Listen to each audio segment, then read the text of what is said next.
Good morning, everyone.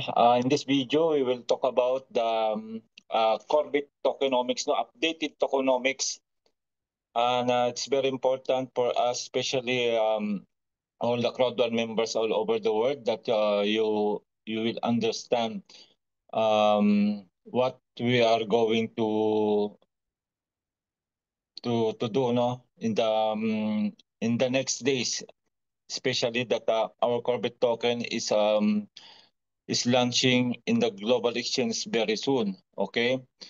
So before that, those who are not yet subscriber on my YouTube channel, you can go in my YouTube channel, C1 Team Spartans International, so that every now and then you will be updated in all the updates coming from our C1 company. Okay, so I will share my screen now, and let's dive into the C1 tokenomics.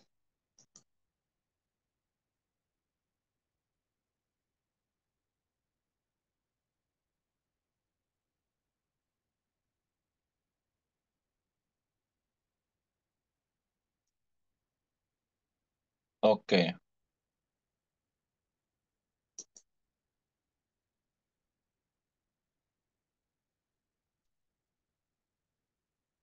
You can see this Corbett tokenomics. So when you log in your dashboard in C1, just go to the Corbett, Corbett, and click the tokenomics, and you will see this part. Okay, so we have the tokenomics overview version 4.2. Okay, so let's read everything that is written in here. Okay, so the tokenomics, the objectives, ecosystem utility token, sales incentives and rewards, governance, building mechanism, part of the revenue from token fees on exchange will be burned periodically. Okay, so as you can see here,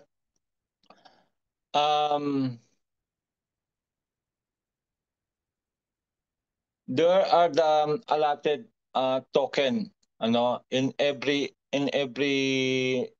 objectives that you can see in here. Okay, so our token is we have the 10 billion supply, as you can see in here. Okay, and it is divided in 1, 2, 3, 4, 5, 6, 7, 8, 9 in 9 parts. Okay, so the 37.33% will go to the airdrop. 22.43% will go to community treasury. 16.5% will go to liquidity event. 7.83% will go to decentralized exchange liquidity or DEX liquidity. Then 4.45% will go to centralized exchange listings. 4.45% will go to growth incentives. 3.34% will go to marketing. 2% development, and 1.66% will go to team. Overall, 100%. If you total all of this, the 100% total, of the 10 billion supply. Okay, next.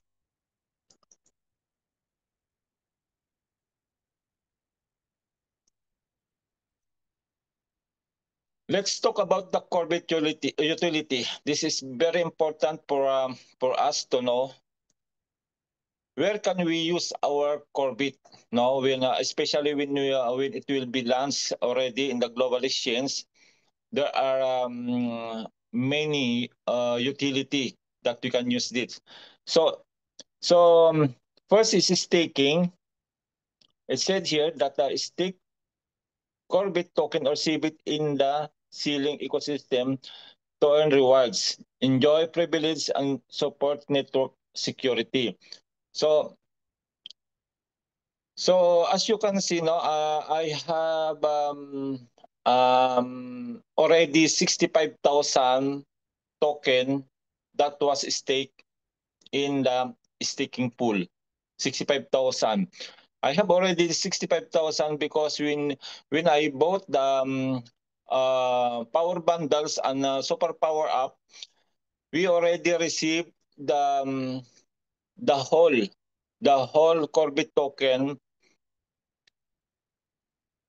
in that packages, no. So we already stake it in the staking pool, no. But those who bought the packages, just wait 3 weeks from now, and they will be streamed also in our wallet so that we can also start staking our Corbit token. Okay, so some also of the Corbit token will go to nodes, no. So node NFTs are divided into shares, enabling users to earn CBIT rewards from gas fees.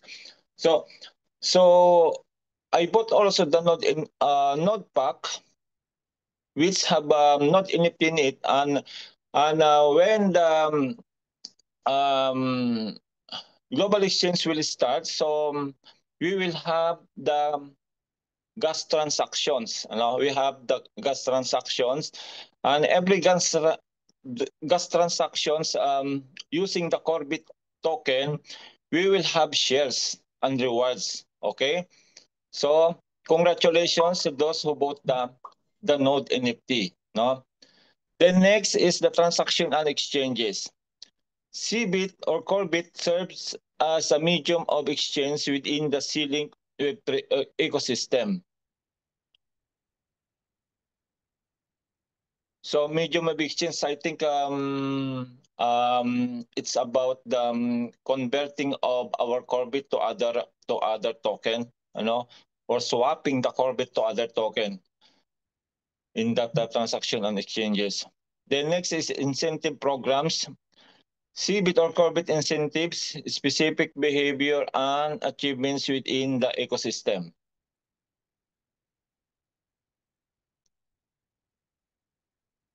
Next is gas fee. Cbit simplifies transactions by covering gas fees within the C-Link Web3 ecosystem.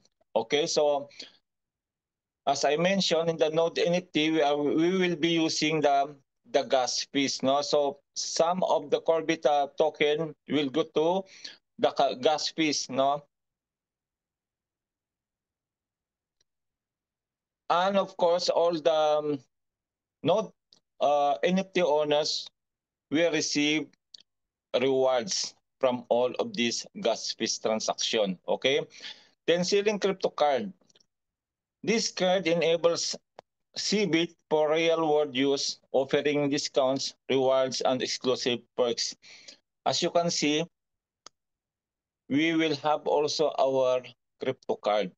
No, as I mentioned before, I have other wallet like Coinbase, like Binance, like Wirex, like Bybit. All all of the that wallets have the card. So soon we can have also our crypto card, no? And I think we can also withdraw money from all the ATM machines around the world now if you have the C-Link crypto cards. Okay. The next, governance. Token holders can vote on governance decisions, protocol upgrades, and fund allocations. Can vote. Okay. So means that all of the owner of Corbit can vote, no, in the governance decisions. Then next is the cross-border transactions. As a borderless digital currency, Cbit enables seamless global transaction. As you can see, our Corbit will be utilized internationally, no? So we can use it everywhere, anywhere in the world. Okay, so that's the Corbit utility. The next, so still This also still Corbit utility. Furthermore, Corbit has various utilities outside the C-Link Web3 ecosystem for other actors within the traditional affiliate marketing industry who can utilize it independently of the C-Link platform, such as commission payout,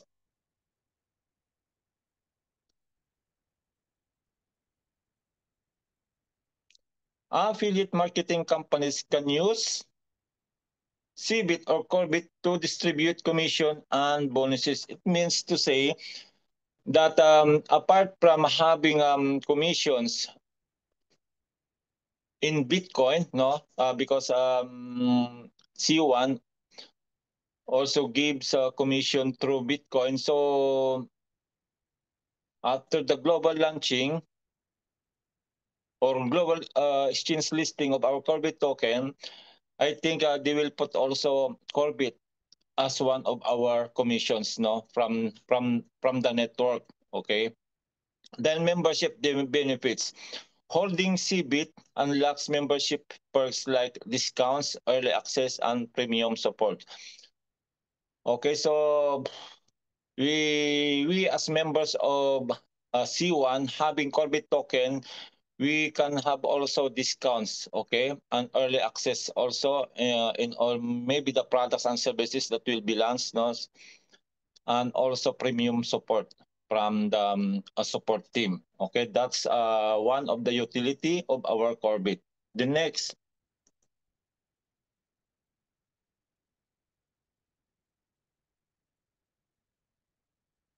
Corbit roadmap. Okay, this is also one of the important part of our Corbit ecosystem. Future developments will focus on expanding the ecosystem, mainly through the C-Link wallet, C-Link exchange, and C-Link crypto card, as well as new partnerships, listings, and services. The roadmap is divided into different phases, each targeting specific aspects of the ecosystem's growth and development. In phase one, foundation and infrastructure development, month 1 to 3, total of 3 months. No? In phase two, launch token and ecosystem growth, develop a first-gen crypto exchange, and finalize agreements for the C-Link crypto card and C-Link wallet with essential features like sign-in, balance insights, market data, transactions, staking, and support. Month 1 to 3 also. Ano? And in phase 3, token utility enhancement, month 10 to 16. So it means they will add more utility of our tokens, no, in the future. So stay tuned, no, for that. And the last part also is very important for us to understand the Corbit details. Okay.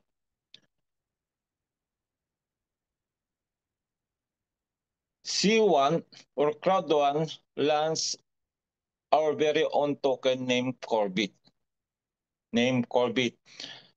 And the ticker that you will see in the global exchange when you see it is CBIT. CBIT, okay? CBIT. And as I mentioned in the past video that I recorded, you can see the CBIT already in other wallets like a MetaMask wallet, like SafePal wallet, and Bitchit wallet, and of course in our C1 wallet. Then the token decimals, if you import the contract address, you can see there 18.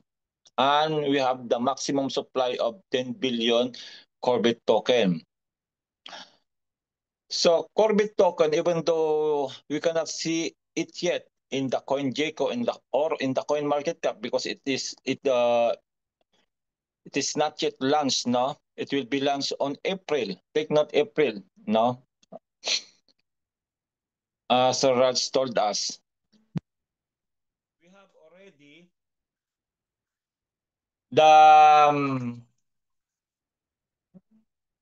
we have already the launch price. This is also very important, the launch price. Now we have already 5 cents per Corbit token. Take note, 5 cents per Corbit token, even though we are not launched yet in the global exchange. And of course, if it will be launched on April, I'm sure that it will be doubled, tripled, or times 10. No, we don't know because um we as far as I know, no, as Sir Raj told us during our meeting with him, expected user upon launching the global exchange is around 1 million to 1.5 million users, no? Potential users that will use immediately our Corbit token, apart from our 85 million potential users, members of C1 only, no? Then our network is Arbitrum.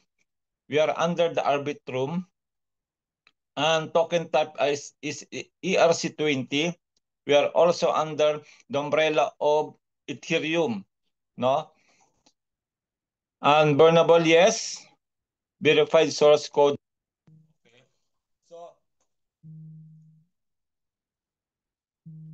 this is our Corbit tokenomics.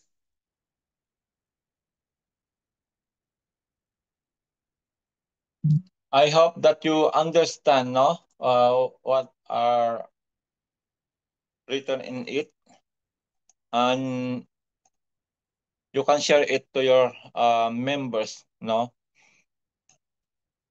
This Corbit utility. So that's all, folks. So if there are new updates again, because this is very important to know that this Corbit tokenomics is a part of our ecosystem, no, in C1. So